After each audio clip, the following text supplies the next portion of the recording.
कानी बहू। किशोरी लाल जी के बेटे राघव की शादी की बात जगह जगह चल रही थी, लेकिन किशोरी लाल जी को कोई लड़की पसंद ही नहीं आती थी। और उसकी एक ही वजह थी, किशोरी लाल जी का लालची होना। उनको लड़की वालों से मोटा दहेज चाहिए था और इसी चक्कर में एक दिन वो एक बहुत पैसे वाले के घर अपने बेटे का रिश्ता लेकर पहुंचे। उस आदमी का नाम था ओम प्रकाश। देखिए किशोरी लाल जी, मेरी एक ही बेटी है और मेरी सारी संपत्ति जायदाद सब कुछ मेरी बेटी नैना का ही है। पापा, नाम से लगता है बहुत खूबसूरत होगी। कितना अच्छा नाम है ना, नैना। ओ, वैसे बात तो सही है आपकी। अब इतना पैसा है, जमीन जायदाद है, इकलौती बेटी, आप भी क्या करेंगे? सब कुछ उसे ही देंगे ना। बिल्कुल ठीक पहचाना आपने। बस बेटी की शादी और सारी जायदाद उसके नाम। पापा, बिना देखे हाँ कर दीजिए ना। इतना अच्छा रिश्ता फिर कहाँ मिलेगा? माला माल हो जाएंगे हम। मैं अपनी बेटी को बुलाता हूँ। अरे नहीं नहीं नहीं नहीं, आपकी बेटी का नाम नैना है, सुनकर ही लगता है बहुत सुंदर होगी। रहने दीजिए अंकल, मैं तो आपकी बेटी के नाम से ही इतना खुश हो गया हूँ कि उसे बिना देखे शादी करने को तैयार हूँ। अब तो मैं उसका चेहरा सीधे शादी के बाद ही देखूंगा। और इस तरह राघव नैना का चेहरा नहीं देखता और उससे शादी कर लेता है। शादी के बाद अपनी सुहाग रात पर जब राघव नैना का घूंघट उठाकर देखता है तो नैना की आंखें बंद थी। कितनी खूबसूरत हो तुम नैना, जरा अपनी आंखें खोलकर मेरी तरफ देखो तो सही। नहीं, मुझे शर्म आती है। अरे, मैंने तुम्हें शादी से पहले भी नहीं देखा, और अब अगर तुम आंखें खोलकर मुझे देखोगी भी नहीं तो मुझे अच्छा कैसे लगेगा? इससे पहले कि नैना अपनी आंखें खोलकर राघव की तरफ देखती, अचानक से लाइट चली गई और राघव नैना को पूरी तरह से देख भी नहीं पाया। अगली सुबह नैना राघव के लिए नाश्ता बनाकर लेकर आई। अरे ये क्या, आधा पराठा सीका हुआ है और आधा बिल्कुल कच्चा। ये तुमने क्या किया नैना? बहू, तुमने क्या आधा पराठा तवे से नीचे लटका कर रखा था, जो आधा सिका है और आधा कच्चा? मुझे जितना दिखेगा उतना ही तो सीखूंगी ना पापा जी। जहाँ जहाँ मुझे नजर आ रहा था वहाँ मैंने सीख लिया, जहाँ जहाँ नहीं दिखा वहाँ कच्चा रह गया होगा। इसका क्या मतलब है? ये कैसा मजाक कर रही है तुम? अरे बहू, तुमने इतना लंबा घूंघट क्यों लगाया हुआ है? देखो, हमारे घर में बहुओं को बेटी की तरह रखा जाता है, और फिर तुम तो इतना सारा माल लेकर आई हो। देखो, ये घूंघट डालकर रखने की कोई ज़रूरत नहीं है। हाँ नैना, पापा जी ठीक कह रहे हैं, तुम तो आराम से रहो, अपना ही घर समझो। नैना अचानक से अपना घूंघट उठा लेती है। अरे ये क्या पापा, नैना की तो एक आंख फूटी हुई है। नाम से नैना, लेकिन ये तो कानी बहू निकली। मेरे साथ धोखा हुआ है, धोखा। बिना दिखाए अपनी कानी लड़की मेरे संग ब्याह दी। मुझे कानी बीवी नहीं चाहिए। मुझे अभी ओम प्रकाश जी से बात करनी पड़ेगी। आखिर उन्होंने मेरे साथ ऐसा किया क्यों? अरे, आप लोगों ने ही तो पापा से कहा था कि आप लोग शादी से पहले मुझे देखना नहीं चाहते। अब मेरे पापा पर क्यों इल्जाम लगा रहे हैं? अरे लेकिन उन्हें बताना तो चाहिए था ना कि तुम कानी हो, एक आंख से तुम्हें दिखाई नहीं देता।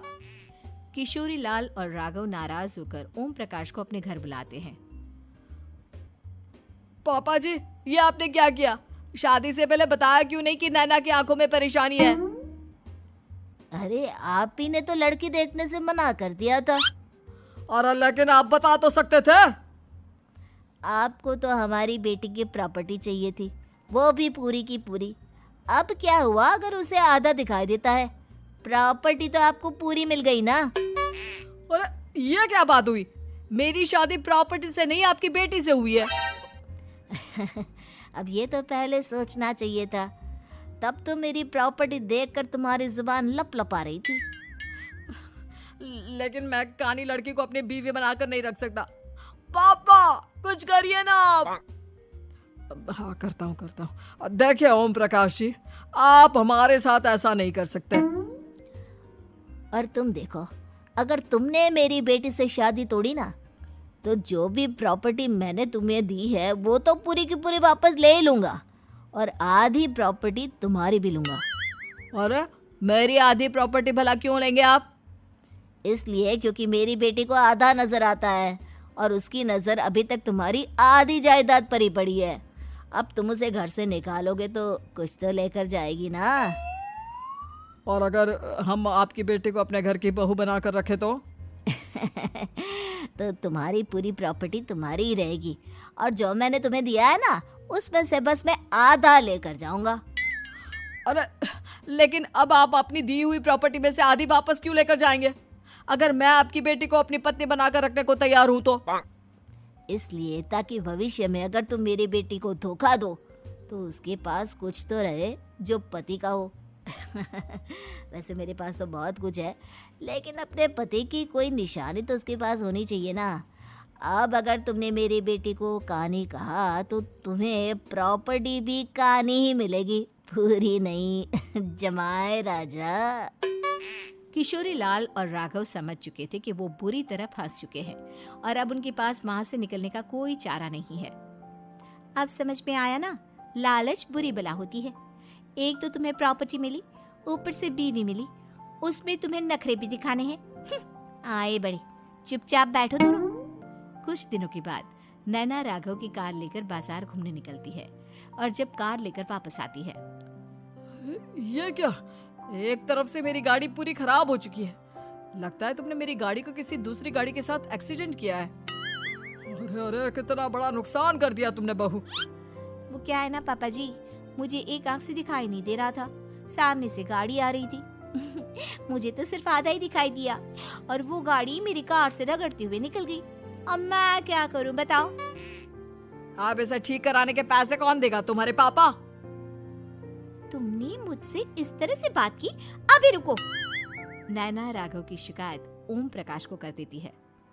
देखो राघव, अब जो मेरी आधी प्रॉपर्टी तुम्हारे पास थी ना, उसमें से आधी और मैं लेकर जाऊंगा, क्योंकि तुमने मेरी बेटी को डांटा।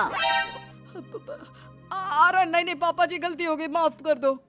गलती की तो कोई गुंजाइश ही नहीं। अगली बार मेरी बेटी को डांटा तो बची हुई आधी में से आधी और ले जाऊंगा। लालच के चक्कर में हम दोनों ने बहुत बड़ी गलती कर दी बेटा। एक तो तुम्हें कानी बहू मिली और ऊपर से जो माल मिला वो भी काना। इस तरह राघव की हर एक गलती पर ओम प्रकाश उसकी प्रॉपर्टी का आधा आधा हिस्सा लेकर अपना सारा माल वापस ले गया और राघव को कानी बीवी से काम चलाना पड़ा। भाई लालच वाकई में बुरी बला है।